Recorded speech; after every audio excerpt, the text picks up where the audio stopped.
If it's Monday night, say yeah, or it's ridiculously raw. Hello, friends, and welcome to the most must see show on YouTube.com. Welcome to Ridiculously Raw.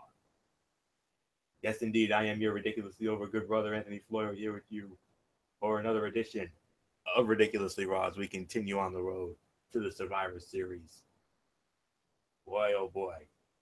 Jolly old England. Ooh. Whoa.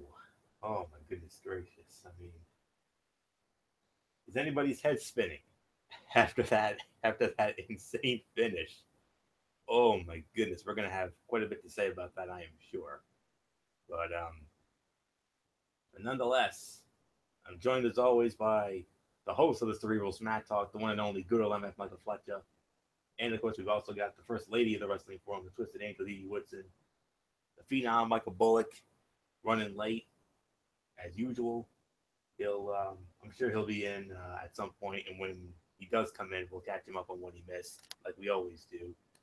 But with Raw and SmackDown Live both emanating from Manchester, United Kingdom, that only means one thing: spoilers. Yes, we get to read spoilers for the first time in a long time, and the spoilers came out today. And man alive, I mean, when I read when I read these spoilers, I a lot of the things I saw I couldn't believe. So this may not have been the best show, but it's what Monday Night Raw always has been. The theme of this year: solid and newsworthy. I'll take that. So let's start it off. Monday Night Raw was live from the Manchester Arena in Manchester, England, exclusively on the USA Network. And we started it off with a Miz TV segment. Miz TV and his special guest was General Manager Kurt Angle. Um, Before that, Miz addressed his Survivor Series opponent, the United States Heavyweight Champion from SmackDown Live, the one and only Baron Corbin, like I always do. And well, he addressed him, and then he introduced Kurt Angle, and they had a back and forth, and they talked about um, what happened at TLC. They talked about Stephanie McMahon uh, chastising Kurt Angle and basically saying win at Survivor Series or else. And then from there, but the best part of that segment was Kurt Angle saying how Raw was celebrating the 20th anniversary. They had the best talent, the best show, which they do on both ends, and the best fans. I'm not going to argue the fans because the fans, I can't rip on the fans equally. And then Angle said, "Hey, SmackDown has had a good run for 18 years, which they've had since they started in '99. But Shane McMahon has an inferiority complex, and SmackDown will always be the beef show." Hallelujah, praise the Lord, amen to that. And then from there, Miz, of course, ripped Kurt Angle for the retaliation, accusing him of having something to do with Kane attacking Daniel Bryan. A week ago, Angle said, I did not have anything to do with that. And then at the end, Miz questioned Kurt Angle about why is Braun Strowman on Team Raw if Kurt Angle had nothing to do with the attack on Daniel Bryan. And Angle said, "Hey, Strowman is a hell of a negotiator, and I had to promise him one thing: a match tonight against you, Miz." Nothing more to say. This was the segment of the night. Very good opening segment that set up the pest heel Miz against the ultimate badass, which is a nice hook for the viewers. And I also like the Miz accusing Kurt Angle of abusing his power and stirring the pot between him and the SmackDown Authority figures, Shane O'Mac and Daniel Bryan. So, my goodness, I mean, this was a fun way to start the show. I would love to see Miz and Angle down the road. I mean, that would be a great one-on-one match. I don't know if they'll ever do it, but I'd love to see it. So that's how you do it, man. Great back and forth. Miz, think we're finally starting to get that SmackDown Live version of The Miz that made him such a hit over on SmackDown Live. We're finally getting that here on Raw. About time. So, well done all around. That was a hell of a way to start off this show, this taped edition of Monday Night Raw. So, nothing more to say here except, MF, come on in. Once upon a time, The Miz was your crown jewel of SmackDown Live. And I think we're finally getting that SmackDown Live version of Miz on Raw. About time. Yeah, you are. First off, he did make some blistering comments about the United States Heavyweight Champion Baron Corbin. But that's because Corbin has really overfired on The Miz, especially on social media, talking about Maryse, talking about I guess it is a baby girl. So congratulations, Miz and Maryse, on having a baby girl in the very near future. And for The Miz to come out and talk about Corbin, it's expected. We kind of felt that was going to happen. So solid for what it was worth. I liked how that exchange started the show. Then we turn around with Kurt Angle, and Angle was trying to be very nice, very professional about the whole thing, but The Miz was turning it into something a little more. He was digging a little more deeper, talking about, if you look at what happened to Daniel Bryan on SmackDown Live, you got jumped, you got attacked. You were attacked. You let Kane roll into your office. You lock the door. You shut the lights off. And the next thing you know, Daniel Bryan gets jumped and destroyed in your office, and you had nothing to do with it. Yeah, I know every single SmackDown fan was yelling bullshit on that. Pardon my French. But it was what we felt it was. It was an unprovoked attack, a means to end. This was retaliation to SmackDown Live for the Under Siege takeover. So, and for The Miz to call Kurt Angle out on it was justifiably so. He had every right to call him out on it, even though this is a Raw employee going after the general manager of Monday Night Raw. Now, Angle got a little angry about that too. You saw how fiery he got, and that's why Miz was like, all right. You didn't, if that's the case, then why is Braun Strowman the first member of the team after he destroyed Curtis Axel, basically had him put through a table at the announce position, and you make him the first member of Team Raw? How is fair is that? Then Angle was like, well, Strowman was very persuasive. He's like, I'll be on part of your team if you if you throw me a bone here. You give me a one Miz tonight in Manchester. Well, you answered the call, you answered the bell, and now here we are. Now we're about to witness what could be a destruction for the very eyes, and who knows, Miz might not make it to the Survivor Series and fight Baron Corbin. But I know a lone wolf is definitely watching tonight, and solid way to start the show. Dee, what's in this? It's all yours, my love. Oh, I don't know what's funnier, listening to you two or watching my cats. I'm not surprised that these two are at each other, with Florio being the Raw guy and Fletch being the SmackDown guy. We're having a Survivor Series here on the forum, that's for sure. Oh, boy. Yeah, well, I'll definitely say that this was, an awesome segment to start off Raw tonight. A lot of firing missiles coming out, mainly from the Miz, but there at the end, I would definitely say Angle dropped the big bomb when he told Miz that he had to face Strowman tonight, and man, it really set up Raw tonight. So not much more I have to say about it. This is going to be I'll tell you fans right now, this is going to be interesting listening to these two bicker with each other. So yeah, let's try to move on without these two killing each other, just like Raw and SmackDown. So Florio, it's yours.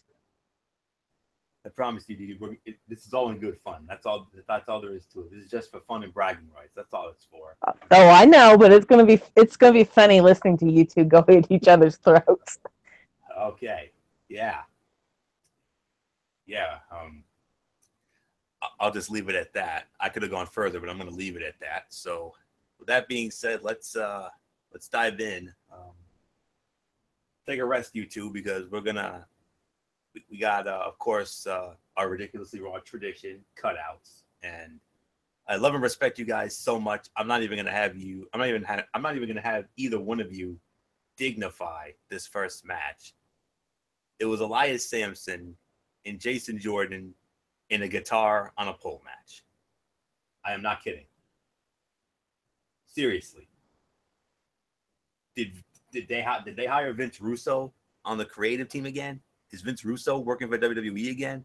Because I swear to goodness, this was a Vince Russo special right here. Jesus, I mean, guitar on the pole, really? I don't know. Whatever. Well, it actually seems fitting for the fight because if you think about it, a couple of weeks ago, Jason Jordan got blasted upside the shoulder blade with a guitar, and then the next week, he actually got one of Elias's prized guitar and smashed it into smithereens. That's true. He hated the fight. It actually served its purpose. I mean, fine. If we're gonna have a fight, let's do it. All right. Jason Jordan won it. Interesting rules in this one. No pinfalls.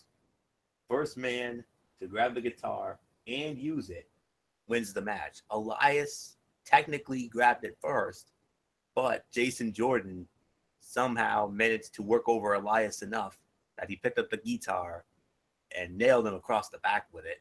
So Jason Jordan wins the match. 1.5 stars. Quick and painless despite being a pole match. I think you heard with the crowd, Jordan was not over at all. He was not over with that crowd. Most of the fans didn't seem to back either guy, but the vocal majority supported Elias, and that's really all there is to say on that. So that was a 1.5 star match. And then from there, it was Asuka in another squash match against a young lady by the name of Stacy Coates. Asuka wins that in 1:15. No rating to a dud. I could say worst fight of the night. Another dominant win for Asuka, who's being showcased so much better in these squash matches than she was in the overly competitive matches with Emma. And that said, it is still a shame that WWE gave up on Emma. Literally. They literally phoned it in on that one. And then from there, it was supposed to be Samoa Joe going up against Titus O'Neil, but Samoa Joe jumped Titus O'Neil before the match even started, and Joe got on the mic and said, "It doesn't matter if you're as big and powerful as Titus or if you have the athleticism of Apollo. You stand in my way, I'm going to put you down. So if anyone wants to prove me wrong, come on down." Oh, somebody came on down all right. Someone Samoa Joe knows oh so very well. One of the greatest rivalries in the history of NXT got renewed here tonight. Because who answered the Samoan Submission Machines challenge? None other Then the demon himself, Finn Balor. Whoa. The fight ends, however, in a double countout. But then after the match, Kurt Angle came out and tried to separate them because they wanted a piece of each other. But Kurt Angle came out and said, enough, knock it off. Remember, guys, it's Raw versus SmackDown at Survivor Series. And after what I saw from both of you tonight, both of you are on Team Raw. Whoa, Nelly. All right, MF. What do you think of that? How's the Raw team looking, Mr. SmackDown Live? You like what you saw on that? That's not good. If you're Team Blue, you're not liking that announcement. Finn Balor and Samoa Joe to join Roman and Kurt Angle. That's a strong four, man. That's not good. That's not good for Team Blue. Because you got Samoa Joe. Even though he hasn't done anything yet on the WWE main roster, you already know how great he was in NXT, in TNA, in other organizations around the world. He's a bona fide star, to say the very least. Finn Balor, same thing. First ever Universal Champion for Monday Night Raw, but he is notorious, more than anything else, a legend in New Japan Pro Wrestling. Former multi-time junior heavyweight champion of the world, and that sucks of it. Then, of course, we talked about him last week. We know the credentials about Kurt Angle. That's a very good core four, but, like I said, I'm not worried whatsoever because right now, SmackDown Live has a strong four. We were going to have a fifth, but apparently now back burner because there's a mega title fight tomorrow night. We'll get into that in a little bit. But, right now the core four on SmackDown, Randy Orton, Bobby Roode, and Nakamura. And with one member left, that's not bad. I don't mind this 4-on-4. This is nice right now because basically everybody cancels each other out if you think about it. Nakamura and Bobby Roode, they basically could take on that tandem, Samoa Joe and Finn Balor. That's a cancel out already. Then, you have right now Randy Orton, the guy who's probably experienced in the Survivor Series, and with Braun Strowman being one of the most powerful guys on Raw, that is definitely going to be an interesting dynamic. And then, of course, you got the two leaders. You got Kurt Angle being the leader of Raw, Shane McMahon, the leader on SmackDown. We already know that rivalry from way back when. So right now, there's no balance of power. It hasn't tipped one way or the other. Right now, it's a coin flip on both. But solid fight, great match. I hated that it ended like that. But I understand that. If you're going to end a fight like that, you wanted to end it in that kind of capacity. I don't mind that. That's something that you can live with. That is definitely at least a 3-star fight. Maybe fight of the night. Well, one of the fights of the night. Maybe I'll go second best fight of the night because there was one that was. But we'll get into that in a little bit. But no, at the end of the day, they did a good job. They did a very good job to make the match, the way that the chemistry worked. I think nobody would have cared if it was Titus O'Neil versus Samoa Joe. That's why nobody cared about that fight. I think Joe did all a service by doing that because that would have probably prompted another cutout. But then when Balor took the fight, Balor's just willing to fight anybody right now. He is gonna go after anyone because he works. He's a worker. He wants a match. He wants to entertain the crowd. Plus, you're virtually in his own backyard, for heaven's sake. in England, in Europe. So not far from Ireland, where he's from. So I mean, I got nothing bad to say about this fight. This was a very good match. Best fight of the night, Didi Woodson. I'll give it to you, my love. Yeah, definitely second best fight of the night. 3.5 stars. Even though it was a count out, it's still, awesome match. Would love to see this revisited now that, or after the Survivor Series. But man, these guys, even after the announcement, they couldn't keep them separated. I mean, it took not only the referees but security as well to keep them separated. So, not much more I have to say about it. So, Florio, what's yours? 100% agree. Second best fight of the night. 3.5 stars. I mean, wow. Very good match that established these two as rivals for fans who didn't see their feud in NXT. I love the big dive at the end from Balor on the Joe, even after Kurt Angle named them teammates. And that will be an interesting relationship to follow heading into and even at Survivor Series. So, yeah, that core four, Kurt Angle, Braun Strowman, Samoa Joe, Finn Balor. Wow, that's amazing. So, that's a great core of four to go against the, what I call, super team over on SmackDown Live, with Shane O'Mac, Shinsuke Nakamura, Randy Orton, and Bobby Roode. So, but then backstage segment, Kurt Angle would then go on to announce the 5th and final member of Team Raw. And, well, I hate to say it, but we have a weak link on our team. Jason Jordan. Good grief. Fresh meat! Yeah, fresh meat, you're right. I mean, I don't know what's worse, him being on the men's team or Alicia Fox being the captain of the women's team. Hoy Malone. But snicker now, MF. Because I read some dirt sheets, and if the dirt sheets that I read are true, I hope you boys and gals of SmackDown Live brought your gear. Because from what I read in those dirt sheets, SmackDown Live's gonna be in for a long night. Hope they're true.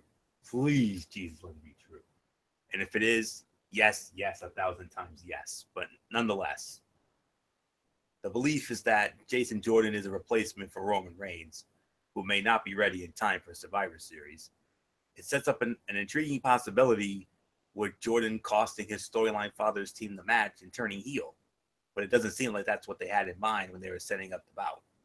I could also see them replacing Jordan with Reigns if Roman happens to be ready in time, which would be a nice way to create frustration for the Jordan character, who, let's face it, just is not clicking as a babyface at this moment. I mean, the crowd doesn't even like him, for goodness sakes. So, anyway, let's move on now. We had another women's match, and this was 10 times better than the Asuka squash. Tag team action. Sasha Banks and Bayley squaring off against Nia Jax and Alicia Fox. The winners of the match in approximately 11 minutes and 45 seconds, Sasha Banks and Bayley. And then after it was announced, Alicia Fox adding Sasha Banks. And in addition to that, earlier in the evening, Alicia Fox added Asuka to the Raw women's team. So you've got Alicia Fox, Nia Jax, Asuka, and Sasha Banks. So Didi Woodson, I started off with you here. It's only fitting because you are our women's wrestling expert after all. So your thoughts on the match, and how's that Raw women's team looking for Survivor Series? I think we might have a chance against SmackDown Live after all. Yeah, I think the Raw women's team is looking strong. I'm a little surprised that she did not address Bayley, well, in the ring as well, when she invited Banks into the team, but at the same time, you know, Fox is trying to look for the strongest and the best, even though herself could be the weak link of the Raw team. But at least she knows how to pick a strong team. I'll give her that much. The match itself, I'm going to give 2 3/4 of a star. It was a very good match, surprisingly. Very strong storyline based match, and definitely, you know, came out for the best with Banks actually getting the pin on the team captain. So not much more I have to say about it, so I'll toss it back to you. I agree. 2 3/4 to 3 stars. Third best fight of the night. Absolutely right. Edie Woodson, no question about it. I like the idea of Sasha. No, I don't like it. I love the idea of Sasha Banks being added to Team Raw. While Bayley was snubbed, yes. My guess is she's still going to end up on the team after jumping through some sort of hoops next week on the Go Home show. But perhaps, maybe they'll surprise us by going with someone else altogether. You never know. There's still some other women out there. I mean, Mickie James is still out there. Heck, Dana Brooke is still out there. And, of course, you can't have Alexa Bliss because she's the champ and she's going up against Natalya. So, well, as of now, but we'll find out. But nonetheless, I mean, this was a very solid match. And,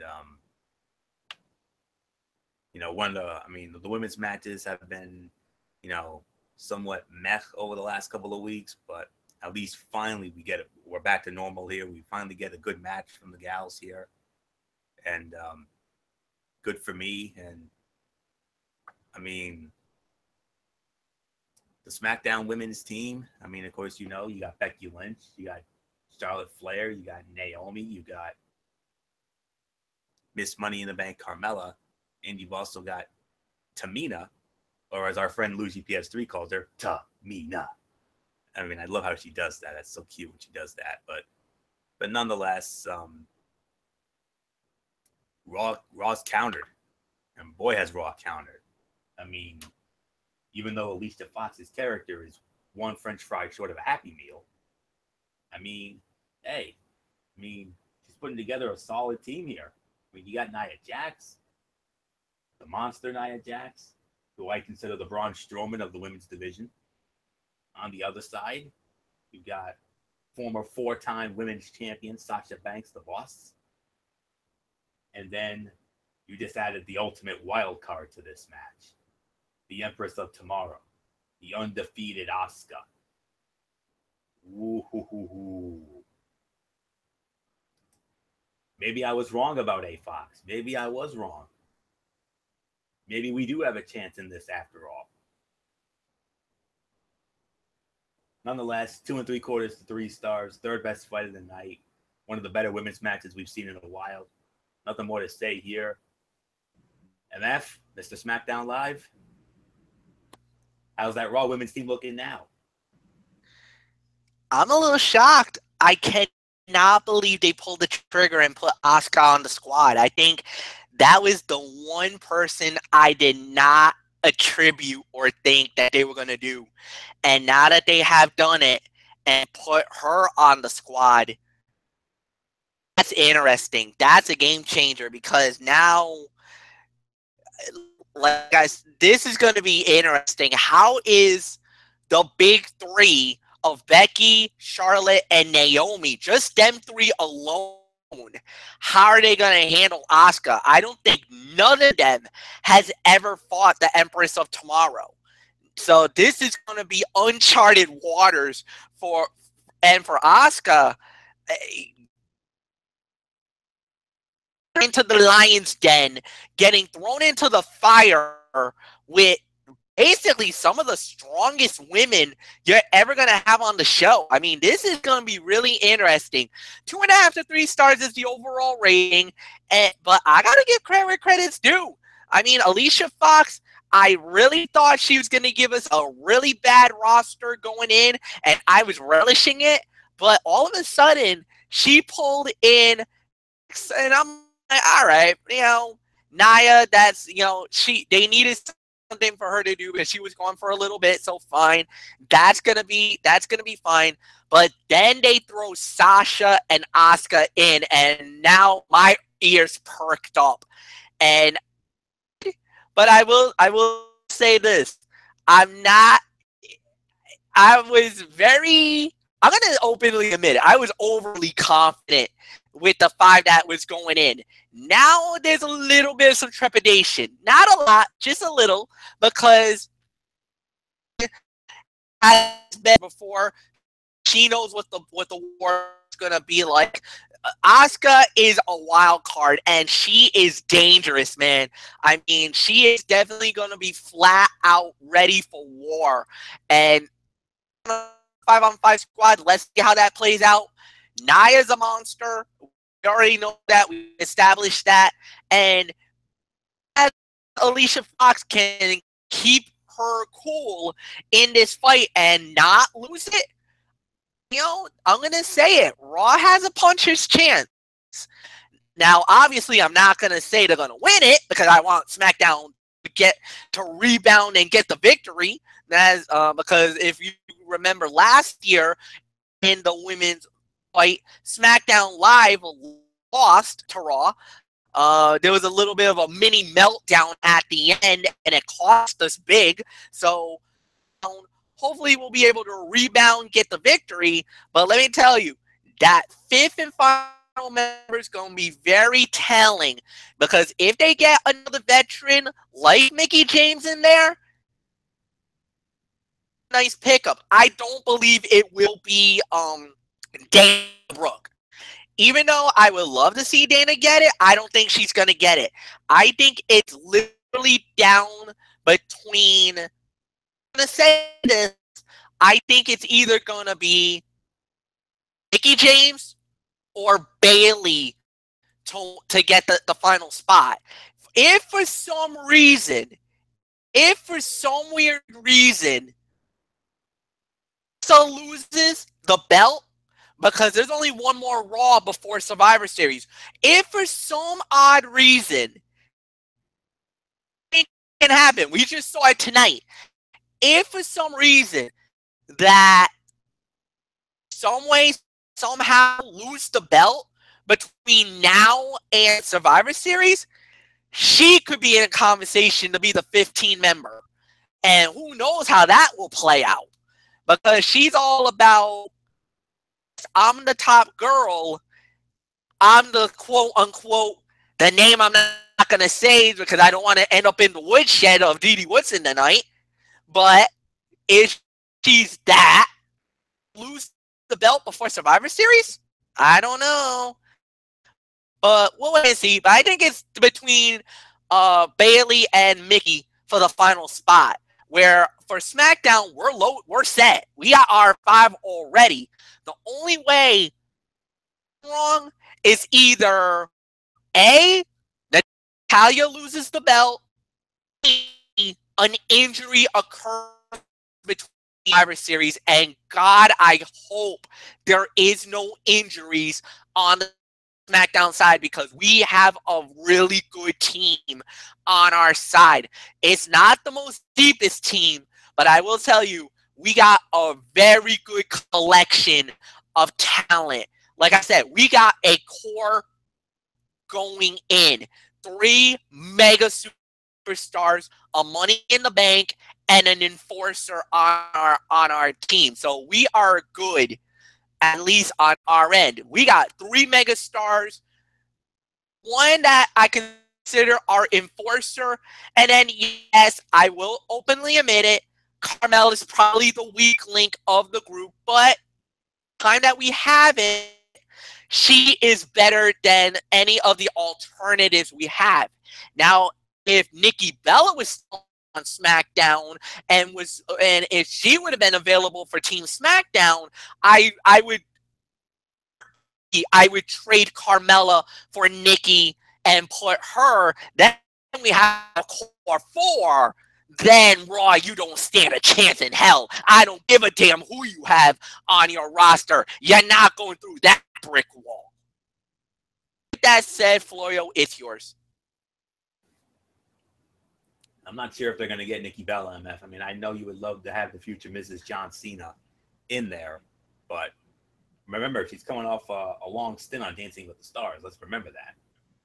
And not only that, but I don't know if she's even medically cleared because of the neck injury either, because she's been taking a lot of time off because of injuries and whatnot. So plus I know she wants to be on a part-time basis. So could this be the moment that they bring her back? Maybe not.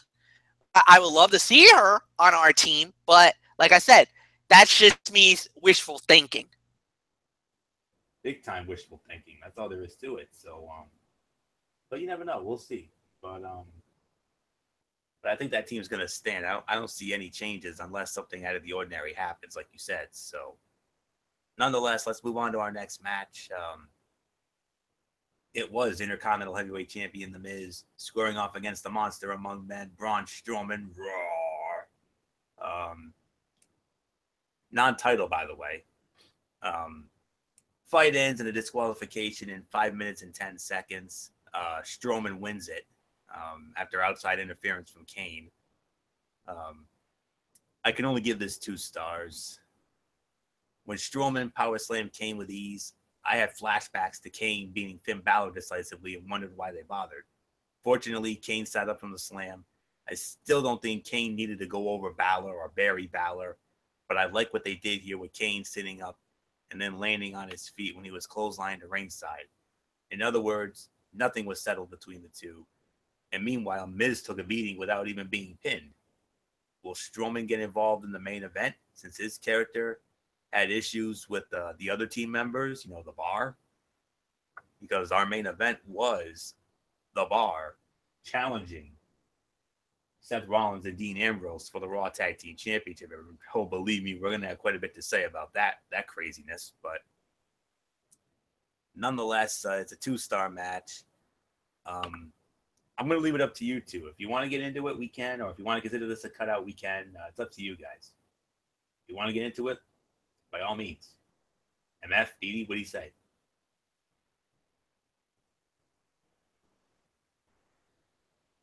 All right. I guess we're going to consider this a cutout then. So, radio, no problem. So I pretty much said what I needed to say on it. So 2-star match. I was kind of hoping for a little more, but it is what it is.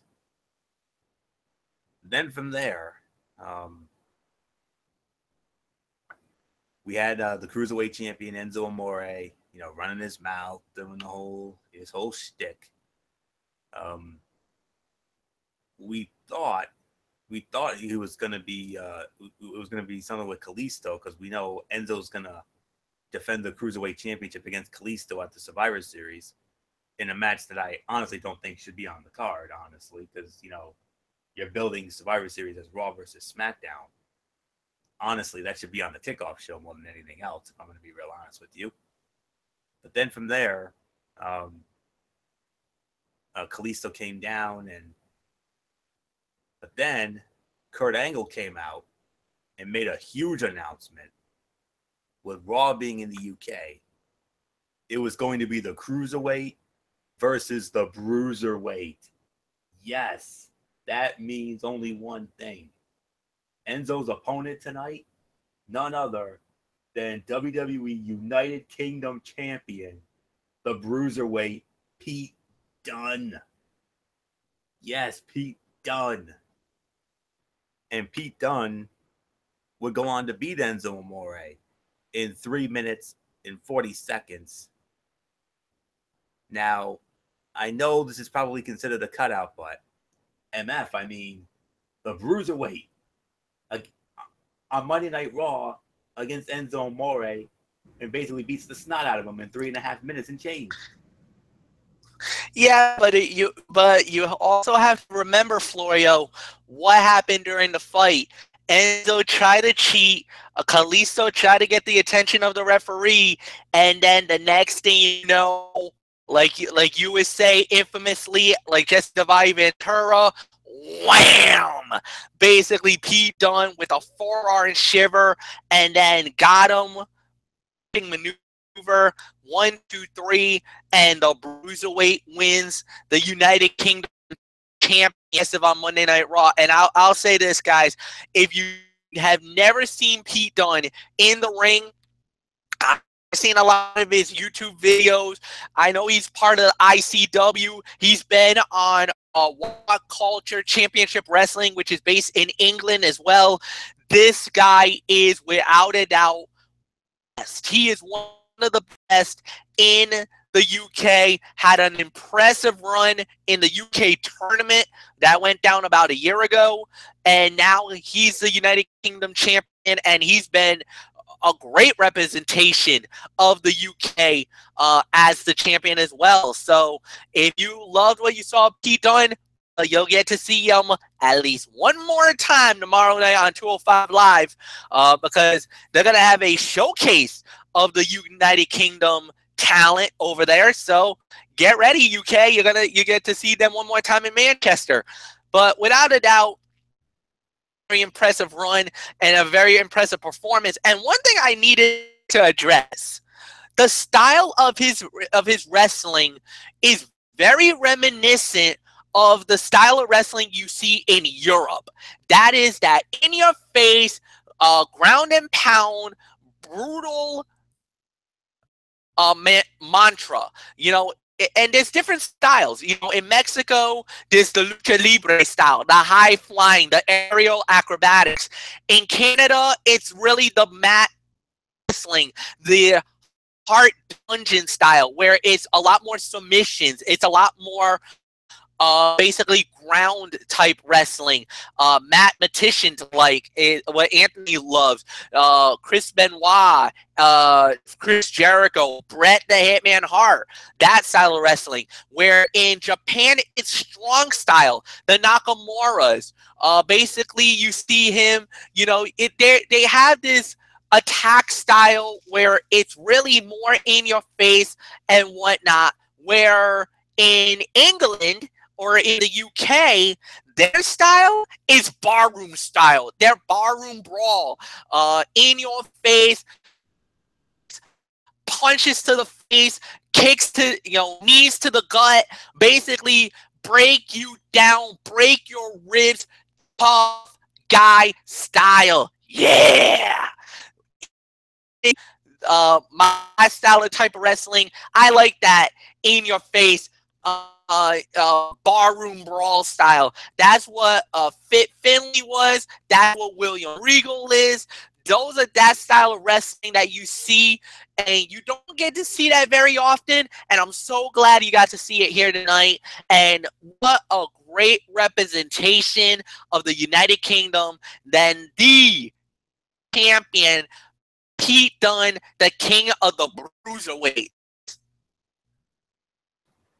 No, actually, yeah, this was a cruiserweight fight. So yeah, Floyo, back to you. Yep. Yeah, you can consider this a cruiserweight match because it was Enzo Amore squaring off against Pete Dunne, but it was a cool surprise. I mean, I'm not sure why WWE hasn't done more with Pete Dunne and their UK crew. Granted, they have been working the UK shows, but we haven't seen much of them since the last UK special. Dunne typically works as a heel, but I guess he's going to be the babyface in this scenario.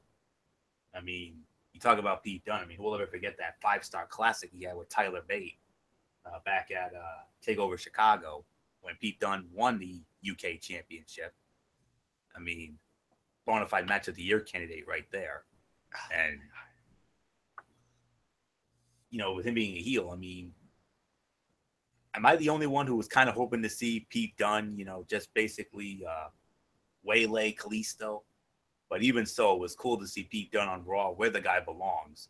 He's a hell of a talent, and one can only hope that WWE will do more to spotlight him. And then as far as what MF said, basically taking my thunder on me, but that's not a problem. 205 Live, the UK Championship division, has been invited to take part of 205 Live. Love it. Much more appealing than the severely damaged cruiserweight division. And I guess we should have seen it coming, considering that I think Enzo and Kalisto are the only cruiserweights on the European tour right now. The only negative is that the show is going to be airing opposite the much hyped and much ballyhooed Ric Flair 30 for 30 documentary on ESPN. So it'll be interesting to see what type of numbers this particular show will do for the WWE Network. So that's all there is to say on that. And then from there, main event time for the Raw Tag Team Championship. Champions Seth Rollins and Dean Ambrose representing the Shield, squaring off against their arch nemesis, The Bar, Sheamus and Cesaro. Sheamus and Cesaro came down to the ring wearing Liverpool soccer jerseys. Yeah, that's not gonna sit well with the Manchester crowd, MF. No. You know that better than anybody. So they did that. But when all was said and done, craziness ensued. New Day showed up, mocked Raw for not doing anything. Big E said they should prepare themselves for Under Siege Part 2. And then Kurt Angle and the Raw superstars came in and basically chased New Day off. But the match was still going on. The match was technically not over. Sheamus catches Seth Rollins with a bro kick.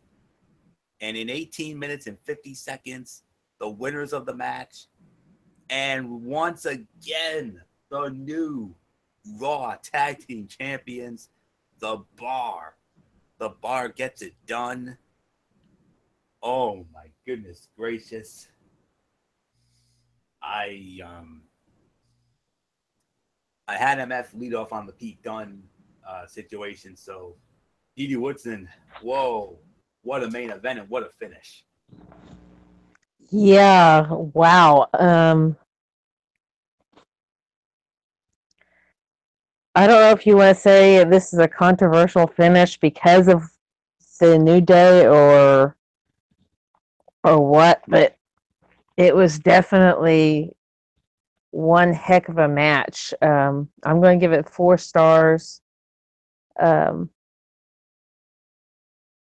And I do look for next week possibly having these two going at it again for the title, seeing as the Shield will have a rematch clause. But yeah, New Day coming out definitely lit a fire under Raw. Whether or not we see Raw in the next I doubt it'll be tomorrow, but whether we see them come out on the go-home show of SmackDown and try to siege them, I don't know. We'll have to wait and see. But wow, I mean, just having those three appear just for that little brief second that they were there, I mean, that was enough to really just light a fire under Raw. So not much more I had to say about it. So Florio, I'll toss it back to you. 4 stars, fight of the night. No question about it. This has been the best tag team rivalry we have seen in a long time. I mean, well, when it comes to the Raw side of things, you can make the argument about the New Day and the Usos. I mean, and what they've done, which has been unreal as well. But very good match before the finish, which was fine in that they wanted to protect Rollins and Ambrose, yet also wanted to get the tag titles on the Sheamus and Cesaro for some reason. I was really looking forward to seeing Rollins and Ambrose against the Usos. But then again, you know, the Usos against the Bar could be fun too. You never know. And meanwhile, maybe they're setting up the New Day against the Shield. Hey, MF, you want that 7th match? You want that best of 7? Maybe they do it with Rollins and Ambrose against the New Day. Imagine that. Then we're gonna get our best of 7 that you wanted, MF. and then we can really find out who will get the bragging rights come the end of Survivor Series. Who will be the better show? Is it Monday Night Raw or is it SmackDown Live? Nothing is official on that, and it's a very strange match if that's what they end up going with. But I still think it will be hella fun. So, man alive, what a match! So, nothing more to say on that. Fight of the night, 4 stars. MF, let's get your thoughts on the main event, and then I'll catch Volca. Yes, indeed. 4 stars, main event, unbelievable fight, but oh my goodness, Kurt Angle, you fell into the trap again. Basically, the New Day showed up. Everybody was freaking out. They were basically pawning Monday Night Raw. They were punking him out again. Then Kurt Angle started knocking on the door, telling everybody, "Hey, get out there, get out there. We need to go. SmackDown's here, SmackDown's here." And the next thing you know, hey, it's only the New Day. They just infiltrated, talked some smack, basically saying that Raw did nothing up to this point, that calling an Undeceived Part 2, but there, it was all it was just the New Day coming out, talking to Raw, saying, "Hey guys, you brought the whole locker room out. You brought the whole locker room to try to getting ready for a war." Happened. The Bar won the tag team titles, which means if you're the Usos, you don't got to worry about the Shield anymore. Now you got to worry about the Bar and maybe more easier opponents for Jimmy and Jay. Maybe. You don't know. But I'll tell you one thing for sure. The two people that's probably like, I don't care right now, would be Jimmy and Jay Uso. They're probably celebrating right now. And they're like, you know what? So we were going to be focusing on the Shield. We got to look and we got to focus on the Bar. Now we got to start looking at the Bar, what they do, what their strategy is, you know, them as a cohesive unit. Now you got to start thinking about that, and you're like, of course, and that's why the New Day, was it intentional for them to do what they did? Maybe. Who sent them out there? Who was it? Shane? Did he tell him, you know what, just rattle the cage on Raw again, just to get them all riled up into a tipsy? It worked? And poor Shield, you just lost your belts, boys. But you know what? Thing of war, in a battle of what just happened here? Lateral damage. Sorry guys, but you guys got caught in the middle of it. Sad is what I say. Anyway, so 4 stars, definitely fight of the night. Come on in, brother. You got a lot of catching up to do, my friend. Yeah, he does, MF. Absolutely, he does. But then again, this is you know, becoming a little bit of a tradition. And by the way, guys, I just read the Wrestling Forum page, and it says, "Here's my theory I was mentioning early. WWE is planting the seeds for the Shield versus New Day at the Survivor Series." Wrestling Observer's Dave Meltzer also noted in his report before Raw that a WWE official stated to Meltzer that they had not heard of a change in plans regarding Reigns not being back next week. But with the illness, it is certainly possible the return date could be delayed. I should get more information tomorrow morning when Wrestling Observer Radio comes out. And of course, Derek Ferreira, as you know, the Wrestling Forum has started a partnership with the Wrestling Observer newsletter and radio show, Dave Meltzer and Brian Alvarez, and those wonderful folks over there. So, yeah, you're getting more than your money's worth here, friends. I'm telling you. So definitely read into that. Yes, read into that what you will. Take it with a grain of salt. But But Michael Cole did say Roman Reigns would be back next week, and if that's the case, we could have the 3 members of New Day against the 3 members of the Shield in a 6-man at Survivor Series. You do that, that's your best of 7 right there. Then we'll really find out who gets the bragging rights. Please let it happen. So I'm begging for it to happen. I would love to see it happen too. But Michael Bullock, come on in here. Let's get you caught up on and get your thoughts on only the relevant stuff on the show tonight. The Miz TV segment with General Manager Kurt Angle as the guest.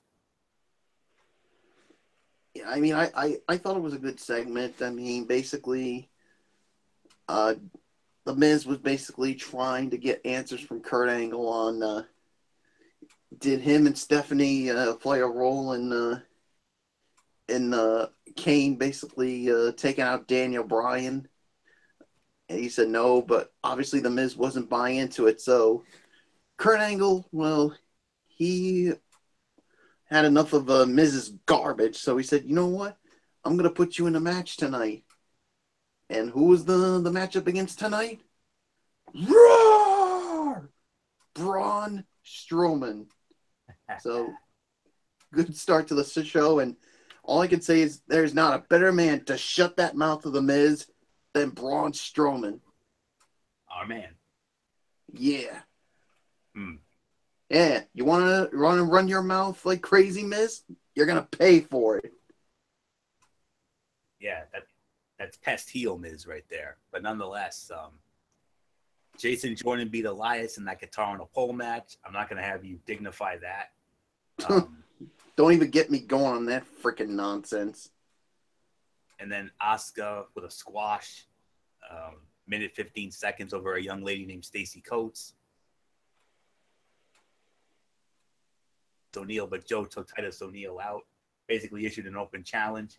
Finn Balor answers it, and they fought to a double count out. And of course, we talked about it earlier. You hit me up. We had a Raw spoiler chat before you had your plans tonight. That match with Joe and Balor ends in a double count out. And of course, Samoa Joe and Finn Balor both now on the Raw Survivor Series team with Kurt Angle and Braun Strowman. Your thoughts on all that? Yeah, I mean, you take a look at the Raw team now. I mean, you basically now have not just Kurt Angle, but obviously Braun Strowman. But now you add Samoa Joe and Finn Balor into it. They're looking pretty strong, but SmackDown Live, I still think they look strong too. I mean, like you said, look at the guys on there. Shane McMahon, Shinsuke Nakamura, Randy Orton, Bobby Roode. And obviously, I don't know if it's tomorrow night or maybe next week, we'll find out who that 5th participant will be. Well, we'll find out soon enough. But what do you think of the match? Of the Samoa Joe Finn Balor match? Yeah. Obviously, since it ended at a double countout, I have to give it an NA. So, yeah, so there's really nothing more to say on it. And then Jason Jordan, the 5th and final member of Team Raw, which went over like a lead balloon. So, then we had a women's tag team match, Sasha Banks and Bayley against Nia Jax and Alicia Fox. And Sasha Banks and Bayley won the match in 11 minutes and 45 seconds after a Banks statement by Sasha on Alicia Fox. Sasha Banks, now on the Raw women's team, Nia Jax and Alicia Fox. And also earlier in the night, Asuka was at it. What do you think of that? Boy, I mean, you knew Sasha Banks was definitely going to get at it, but Asuka, I mean, that to me was a surprise. I mean, she just joined the main roster. I mean, I thought maybe they were going to hold off on her a little bit, but I hate to say this to you, Florio. I mean, I still think the SmackDown Live women are going to win that one because look at who's the leader in that team for Raw. I know, Alicia Fox, but hey, she's putting together a solid team, though. I'm going to give her credit for that. So I wouldn't trust Alicia Fox. Well, we'll see come Survivor Series, but she's bound to do something crazy that'll probably cost the team. Well, we'll find out soon enough. But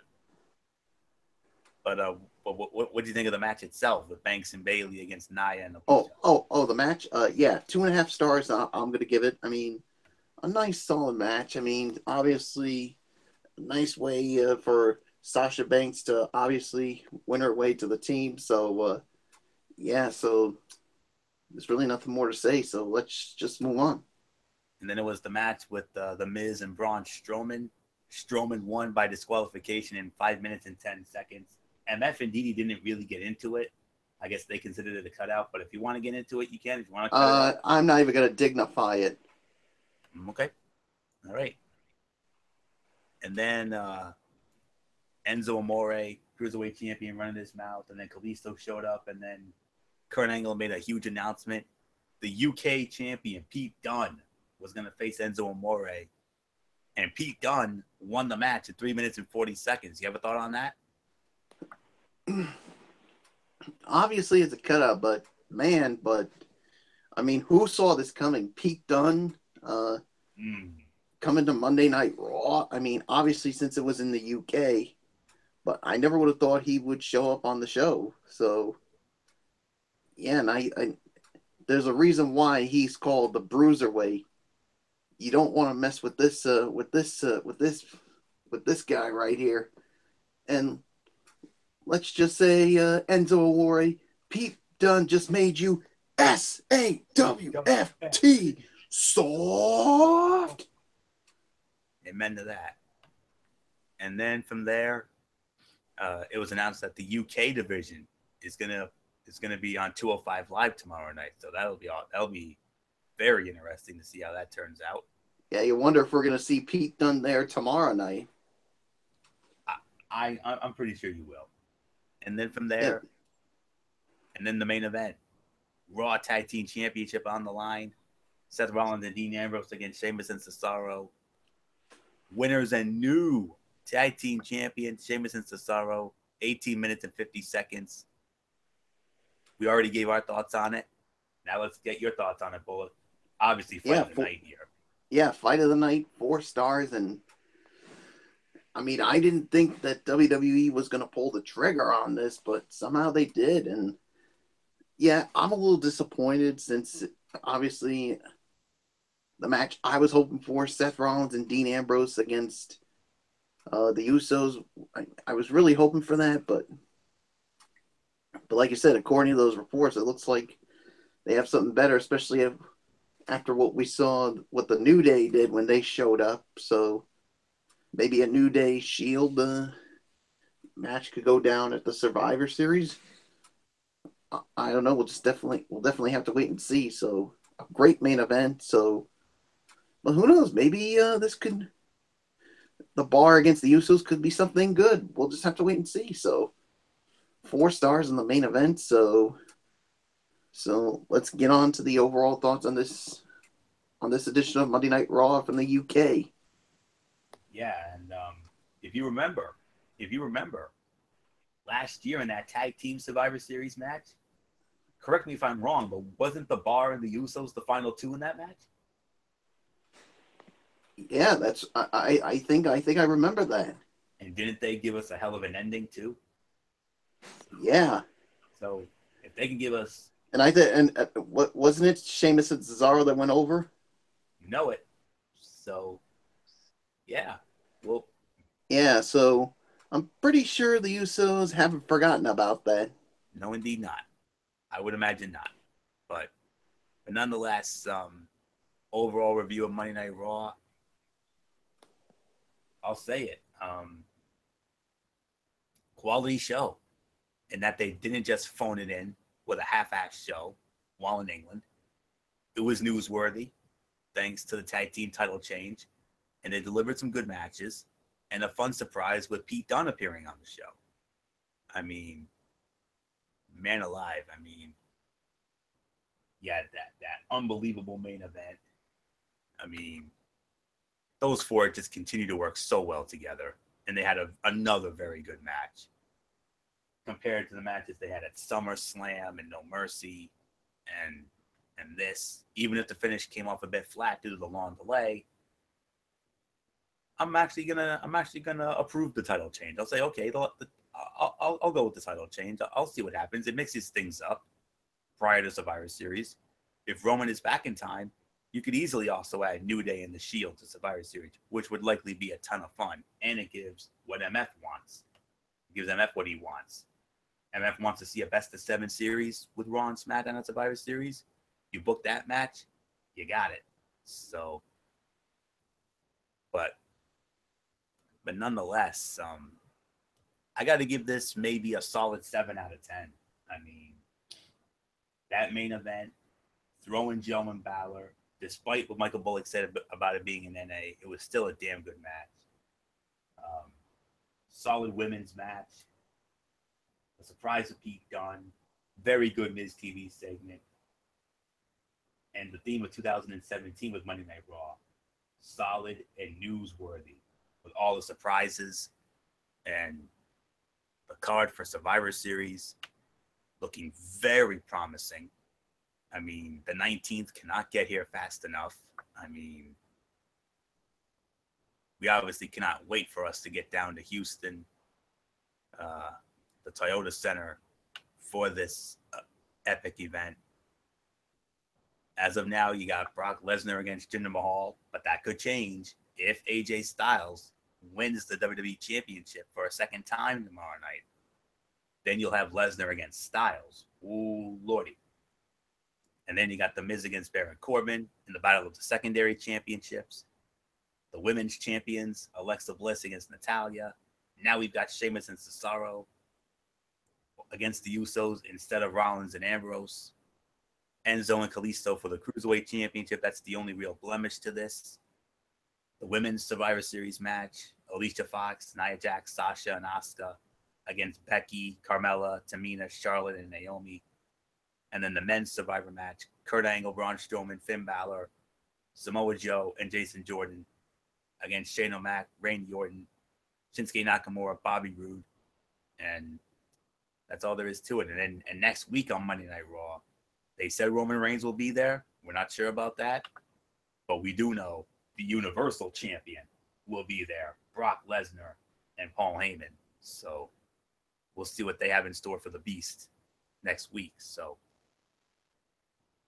initially, I was going to give it a 6 out of 10, but after what I saw tonight and how it all came out on TV, 7 out of 10, and one of the best taped shows from England I've seen in a long time. Usually we get phony, we usually get these meh phoned-in shows, half-assed efforts.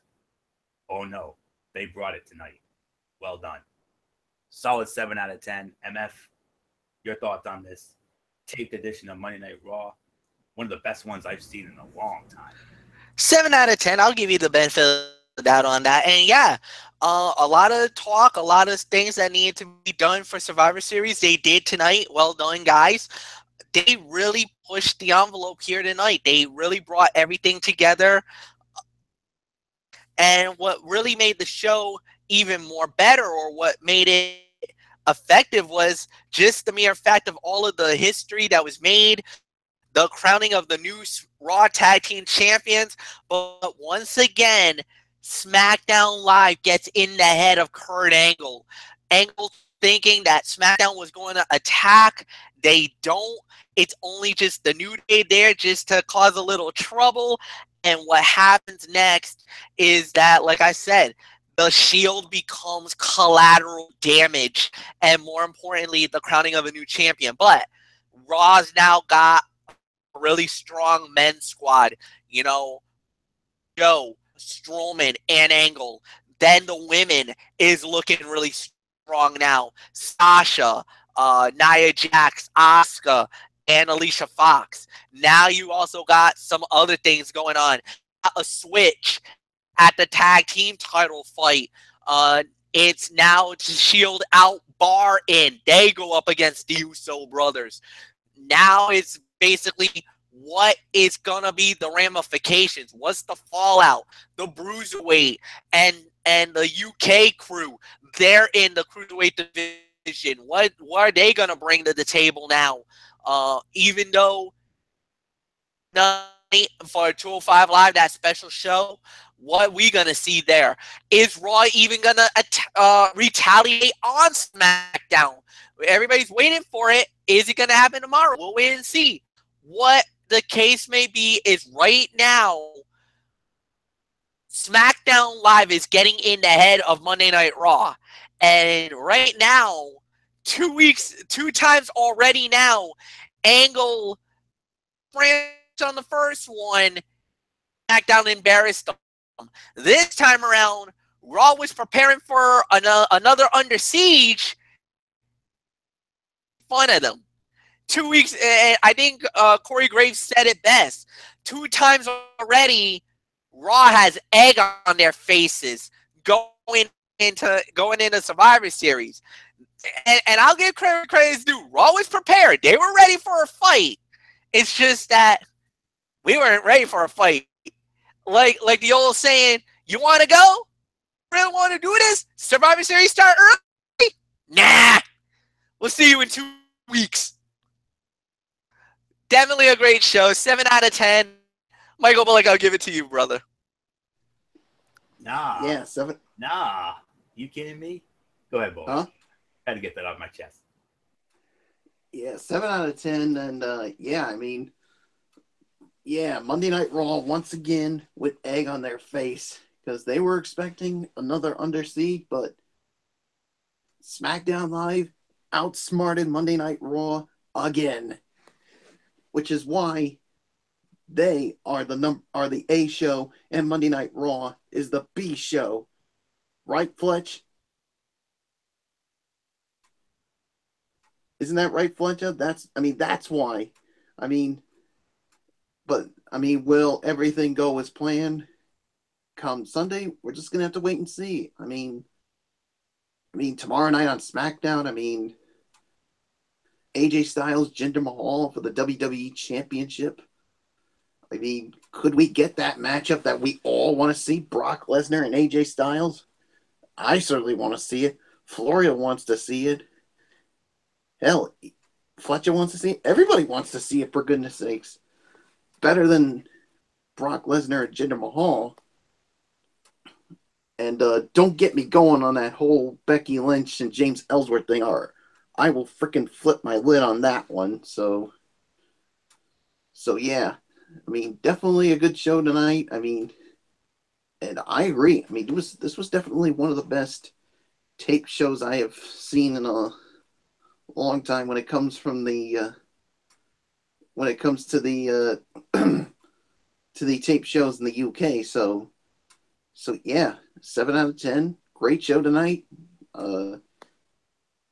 Dee Dee Woodson, what is your overall thoughts on this show tonight? Okay, I'll agree it's 7 out of 10. As for the cruiserweights being on Survivor Series, they have their own show. Either do your stuff on your show or do it on pre-show. It don't need to be on Survivor Series because this is focused mainly on Raw and SmackDown. One thing that none of you have mentioned is the fact that SmackDown tomorrow has the Usos versus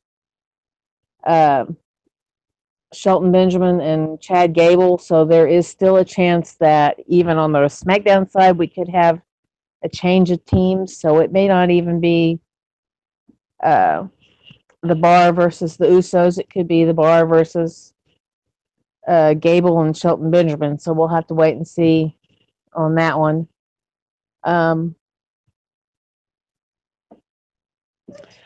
But all in all, very newsworthy show, very storyline built, even with the low points. And yeah, even with the surprise of having Dunn on the show, it still made they've made the cruiserweights, at least for one night, relevant. And then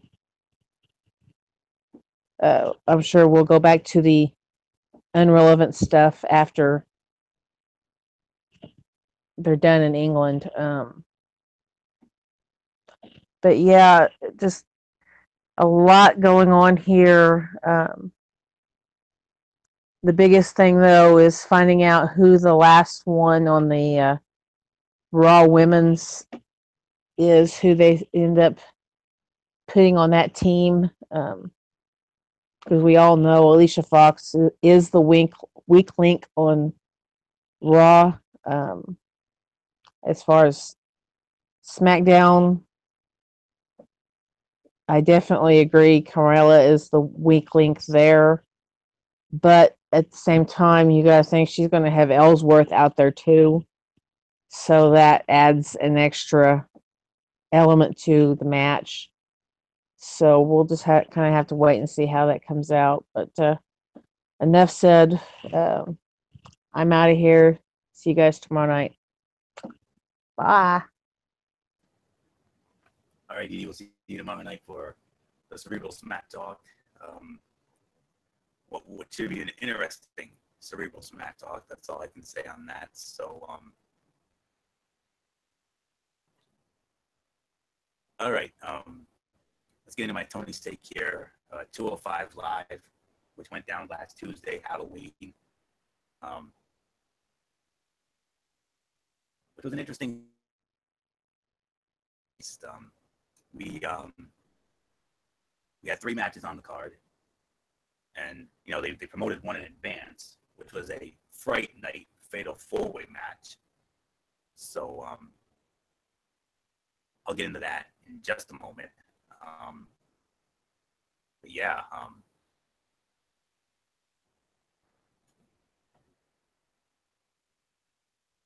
tomorrow with that UK division show. So let's I believe I gave the show somewhere between 6 3/4 to 7 out of 10. For that, as soon as my notes load up, so I do apologize for that. But hey, this will be one of the interesting 26. I mean, I got 205 Live coming up. I'm going to review the Go Home show for Impact Wrestling before Bound for Glory. And I'll give you a brief thought about Bound for Glory, and you're not going to believe what I have to say about that. So,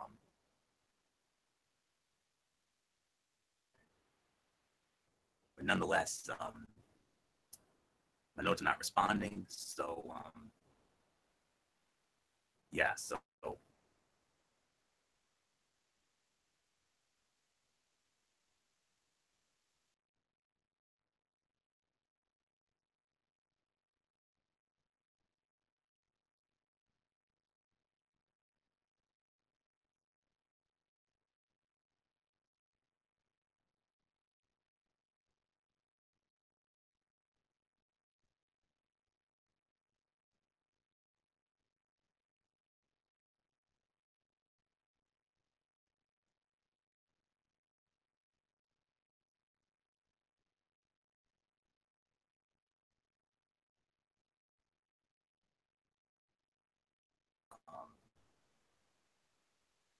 I mean, there are times where I feel it could be better.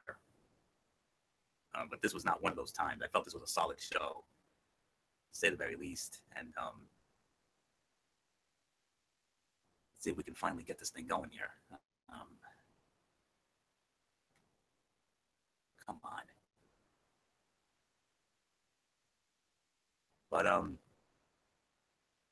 But yeah, here we go. Let's dive on in. 205 Live coming.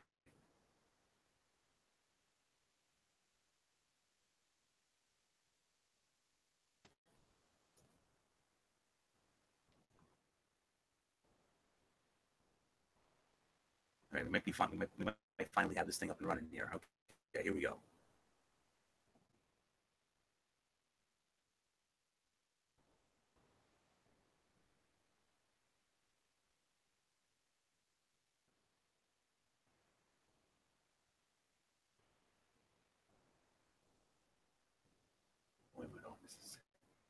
All right, finally. First up, we have Akira Tozawa against Drew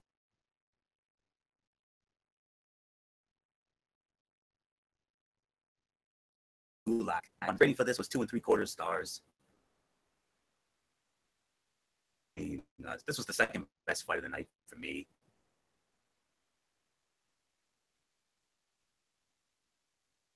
What else do I have? Okay, pretty good little match here. Playing well off of their rivalry and making for an overall fun outing. So that's 2 3/4 stars. Then we had Rich Swann against D. Brian Kendrick. Rich Swann won that 9 minutes and 44 seconds. By default, worst fight of the night, 2.5 stars. They had to fight through all the clown nonsense and a largely dead crowd. But they worked really hard. Unfortunately, it was average and mediocre at best. And then we had the main event of the evening, which was that Fright Night 4-way match.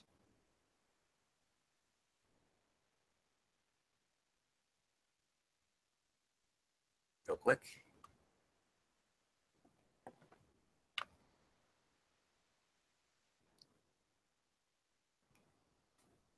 All right.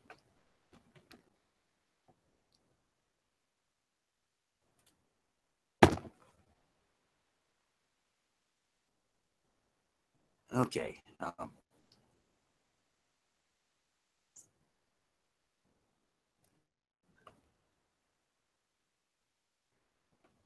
Fight of the night, no question about it. This was a solid 3-star match. During the stipulation and the talent involved. I mean, but solid. Say the very least, even with the Halloween tie-in. The better main events I've seen on that show in a while. So, yeah. It was Mustafa Ali, Grand Metalik. I believe Tony Nese was involved, premier athlete. And I do apologize, folks. Technical difficulties. You never know what happens. Live stuff that bother me with us now, but it is what it is. So if you're still around, God bless you. That's all I can say on that. But hey, we've had technical difficulties all the time. We're used to this on the show. We're used to this. All of us are used to this. Heck, it's happening with MF on times. So really nothing more to say on that. So, but the Fright Night 4-way definitely delivered in my eyes, and could have been better, but that's all there is to it. So, well, I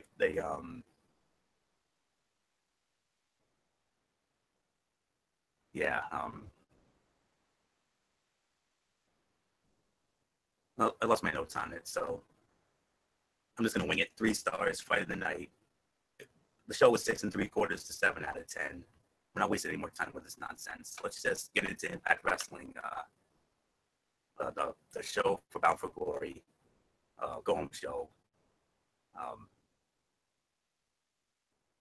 They had more of these, international videos. From BCW, Rosemary and Allie against Sienna and Casey Spinelli.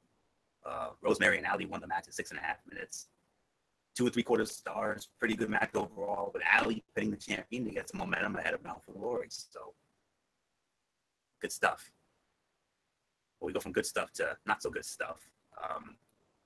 The America's Top Team guys, you know how much I love them. Yeah, right. Not even gonna dignify those guys, but we had another video for Pro Wrestling Noah. Moose and Okabayashi against Nakajima and Kitty Maya. Moose and Okabayashi win it in 7 minutes and 35 seconds. 2 3/4 stars again. Another pretty good match, but not choice to air, as Moose wasn't exactly featured and wasn't the one that picked up the win. It felt like, here's a Noah match. Oh yeah, Moose is there too. And then a non-title match out of the X division. Trevor Lee, Desmond Xavier, Matt Seidel, Petey Williams, Sanjay Dutt, Garza Jr. Desmond Xavier, the winner, in 11 minutes and 38 seconds. Fight of the night, 3.25 stars. So a few weeks ago, various guys said they wanted a title shot. Then there was nothing. And tonight they ran the same match that will run on the pay-per-view. They also didn't confirm that the match was an Ultimate X match, so that seems to be off. But the match was a fun, athletic car crash and was fun. But the build to the match at Bound for Glory was extremely poor. And then an in-ring segment with Gail Kim, which was the segment of the night, hands down. Great hype for that women's match. And then LAX and Eli Drake against Johnny Impact and OVE. The face team wins in 12 minutes and 13 seconds. 2.5 stars, solid main event. Good post-match angle ahead of the pay-per-view. And then that was it. So 6.5 out of 10. Solid effort overall. Fun wrestling and slick video packages to hype Bound for Glory. But it was not a home run in terms of a go-home show. I appreciate them playing with new formats in the last couple of weeks, but the buzz for the pay-per-view felt largely non-existent. And hopefully they could overcome that lackluster booking and build ahead of the pay-per-view and deliver on Sunday. They had the talent to do so. So 6.5 out of 10 for that. Now, as far as Bound for Glory is concerned, well, okay. Trevor Lee successfully defended the X Division Championship against Andrew Everett, Desmond Xavier, Garza Jr., Matt Sydal, and Petey Williams. I kind of expected it. I mean, you could have had a new champion crown. I mean, I would have liked to have seen Xavier go over since he won the X Cup tournament, but Trevor Lee's still their guy. Taiji Ishimori won his match. Joseph Parker over Grado in the Monsters Ball match. I'm kind of surprised they went with that result. I mean, he was Abyss after all. I kind of thought they would have had Grado go for that feel-good moment considering, but, but Abyss won it. So 20 minutes and 40 seconds there. Team TNA, Eddie Edwards, EC3, and James Storm against the AAA team, LDL Del Fantasma, Pagano, and Tejano. TNA team wins that match, 15.5 minutes. OVE over Ortiz and Santana. They successfully defend the tag team titles in that 51-50 street fight. Gail Kim in her last match is going out of champion. She defeats Allie and Sienna in that three-way match. She's the Knockouts champion. She's going out on top. Well-deserved. Nothing more to say there.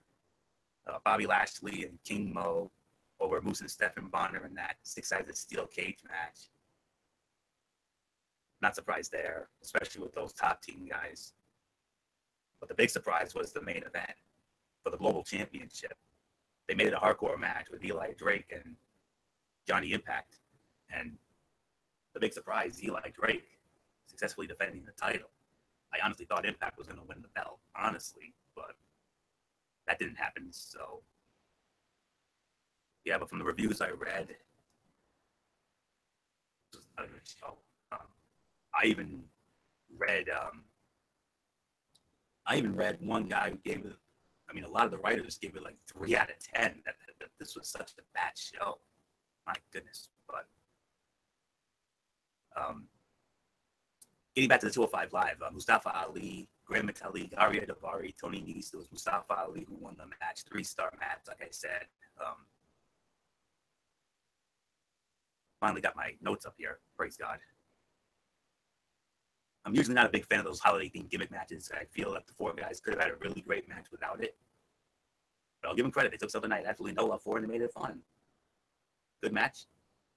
And but I'm good on holiday-themed matches for a while. 6 3/4 to 7 out of 10. It was an all-wrestling show, and an overall pretty good and easy to watch show. So, of course, the UK division guys come in tomorrow. I don't have anything regarding this upcoming Impact Wrestling show. It should be very interesting, though, to see what happens with all that fallout from what was a very piss-poor Bound for Glory, honestly. Thank goodness I don't have the pay-per-view capabilities to watch it like I once did, because if I did, I might have considered making the jump, but after what I saw with this, I'm glad I didn't, because that show was terrible. Beyond terrible. And I can't wait to see what these these guys and gals had to say for themselves come Thursday night. So we'll find out soon enough. But nonetheless, that's it. Ridiculously Raw for this week is in the books. Well, thank you all so very much for tuning in. MF Bullock, shout out time. Whoever wants to start it off, take it. I'm going to lead it off. Thank you to all the great fans there for making the show as amazing as it is. You guys are the best fans. We're fans. You guys know who you guys are. To the friends in junior high and high school days, you guys know who you guys are. 2184 crew. Love you guys to death as well. You guys are awesome. Tomorrow night is another edition of the Cerebral Smack Talk on Braves Fan 95, 10:30 Eastern. Please note the start time. We got a SmackDown Live, plus I'm going to get into 2 news articles. One that is going to affect Wrestle Kingdom 12. Another one I just found out earlier tonight. I got to run this by the producers because this will definitely not be a PG topic. Apparently, X-rated actress has desire to possibly become a WWE wrestler. Now, I need to run this by them. I can get the proper channels and the okay to talk about this before I bring this to Anthony, to Michael Bullock as well. So I need to talk to the producers, make sure that I can get the clearance for this, because this is definitely not a PG rated topic. We'll see if we'll get into it tomorrow night. If we don't, be a special on it'll be a special segment for myself on my own. But definitely nothing more to say. Have a good night, everybody. Hugs and hand pounds. I'm out. Michael Bullock, I'll give it to you. Yes, yes, of course. Special shout out to all of our tremendous fans and viewers out there who continue to support our shows. Of course, to all of our super fans out there, you guys know who you are. To all of our friends from high school days, you guys know who you are. So, yeah, that's pretty much gonna do it for me. So, until tomorrow night for the Cerebral Smack Talk, this is the Phenom Mike Bullock saying thank you all so very much for tuning in. Of course, you know the routine. Thumbs up. Talk to you later. Yeah, throw it up Fortune 4 style. Bye for now. Enjoy your Tuesday, everybody. So Florio, take us home. Yeah, we'll do both. Special shout out to all of our tremendous fans and viewers out there who continue to make our shows as over as they are. We appreciate it. It's always one of the best fans in the world. Of course, special shout out to Edie Woodson, Kevin Woodson, and the Woodson family, Matt Ward, Jason Nixonball, Daniel Lachelle from the UK, our other First Ladies, Kaiser Butler, Megan Silva, and Lexi Calloway, and of course, the crew members, Tommy Souza, Eric Carrier, Jimmy Alden, Albertus, and Rob Parsons, and of course, the man himself, Falcon Striker 445, the one and only Derek Ferreira. So, great content with that Wrestling Observer newsletter stuff, a partnership that we have with them, the Wrestling Forum, awesome. So, love all these posts on Facebook. They've been posted on the forum Facebook page, so give those a whirl if you haven't. So yeah, that's it. Tomorrow night, 10:30, we got Cerebral Smack Talk with that Matt on his channel. The huge match we got here. Jinder Mahal, AJ Styles, WWE Championship on the line. Survivor Series implications are plenty in that one. And then that stuff he has in the Mikey's mindset. Looking forward to hearing about that. Thursday night, we got College Football Thursday. Another huge docket. Of course, the headline game. This is another me and MF Buddy Bowl here. My Notre Dame against his Miami Hurricanes. Oh boy, are we going to have a lot to say about that on Thursday night. You better believe that. And then Friday night, we got NFL Friday. And then next week, right back here for Ridiculously Raw as we start Survivor Series week. So get ready, folks. The best is yet to come. So that's it. So until tomorrow night for the Cerebral Smack Talk, it's your ridiculously over good brother Anthony Flair here. Or good old Michael Fletcher. Or the Phenom Michael Bullock. And in spirit, the Twisted Angel, D.D. Woodson, and the Hardcore Python, Derek Ferreira. You know the routine, everybody. Thumbs up. Talk to you later. Yeah, throw the Fortune 4 style. Bye for now, my friends. God bless. Be good to each other. Have a blessed Tuesday. Until tomorrow night for the Serial Smack Talk with MF on his channel, Great Screen 95. You've been watching Ridiculously Raw right here on the Zone 25 on YouTube.com. And remember, no matter what anyone tells you, wrestling is indeed actually real. For everybody who's been a part of this one, goodbye, everybody.